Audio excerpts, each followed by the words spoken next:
Get ready for a journey through history as we dive into the mysterious world of one of humanity's most coveted relics, the Ark of the Covenant.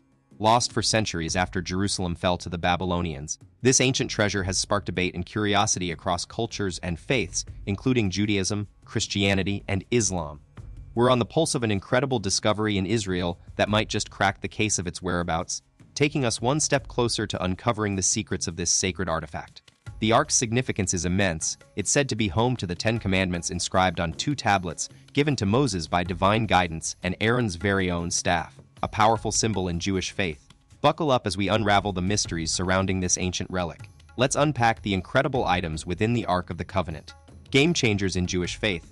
Aaron's staff, imbued with spiritual significance, cemented his role as God's high priest, while also serving as a powerful reminder to the Israelites of their divine history and miracles. Alongside these relics is the bowl of manna, a heavenly gift sent by God during their 40-year desert odyssey. Now, what exactly was this enigmatic ark? According to the book of Exodus, it was an intricately crafted golden box made from wood, think solid gold on every inch. Its lid, known as the mercy seat, was adorned with cherubim, otherworldly beings acting as a bridge between humans and the heavens. It's no wonder this ancient treasure has captivated our imagination for centuries. Imagine being handed divine instructions by God himself. That's what Moses got when he spent those epic 40 days on Mount Sinai.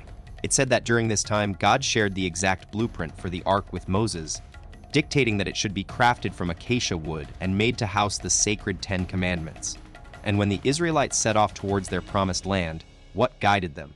None other than the Ark of the Covenant, the ultimate symbol of faith, leading the way through uncharted territories. The ark was so divine that only a select group, the Levites, were trusted with touching it.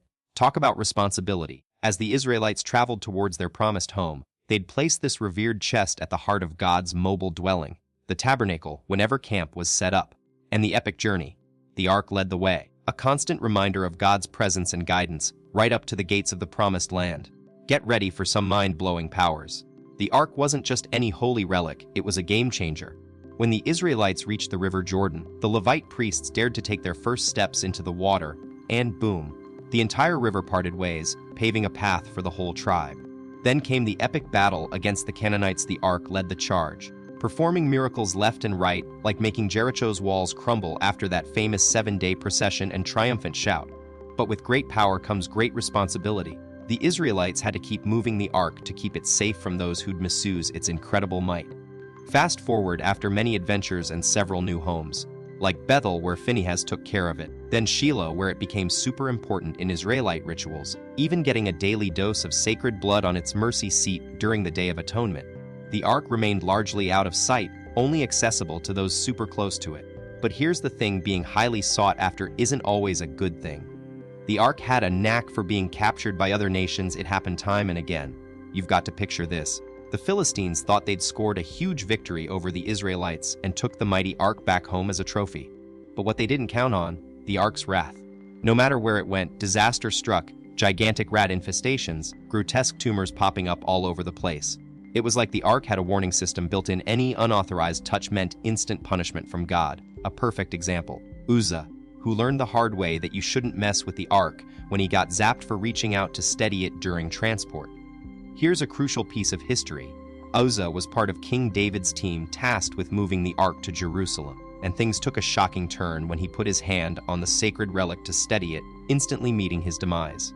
This freak incident highlights just how seriously God takes the rules about who can touch the ark. With all these divine safeguards in place, you'd think the ark would be safe forever. But despite its seemingly impenetrable protection, we lose track of it after King Hezekiah's reign, and that's a mystery we're still trying to solve.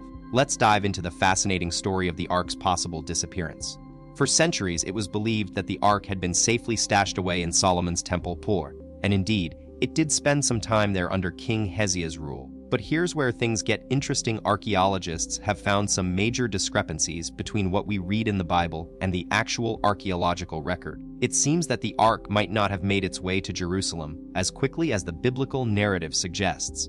And while we can't pinpoint an exact location, there are hints of ritualistic activities linked to the ark in this region. But where exactly did it vanish to? Now let's follow another lead on the ark's mysterious disappearance.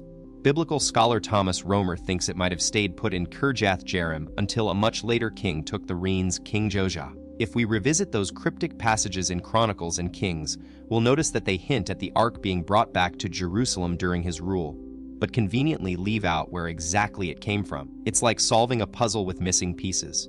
Some researchers believe the ark might have met its demise during the epic siege of Jerusalem in 570, 8 BCE, when the Babylonians swept through the city, plundering everything in their path, and that includes potentially taking the ark with them.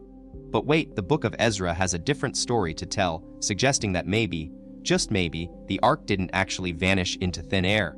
But here's where things get even more intriguing. Some super sharp rabbinical minds are convinced that the Babylonians were the last known caretakers of the ark, and they might have taken it with them when they left Jerusalem. Fast forward to ancient texts like the Book of Maccabees, written around 100 BCE, and you'll find another theory: the prophet Jeremiah supposedly spirited away the ark and hid it in a secret cave after God whispered some urgent advice that an invasion was on its way. According to this tale, only when the time is right will we know where the ark really is. So what's the latest update? Is there any concrete evidence pointing us towards finding the ark of old? You'd think with all our advanced tech, tracking down the ark would be a piece of cake. But nope, this ancient treasure has proven to be super elusive. However, some major discoveries have been made recently, and we're getting closer than ever before. In 2019, an amazing team of archaeologists in Israel stumbled upon the remains of an old temple about 12 miles west of Jerusalem.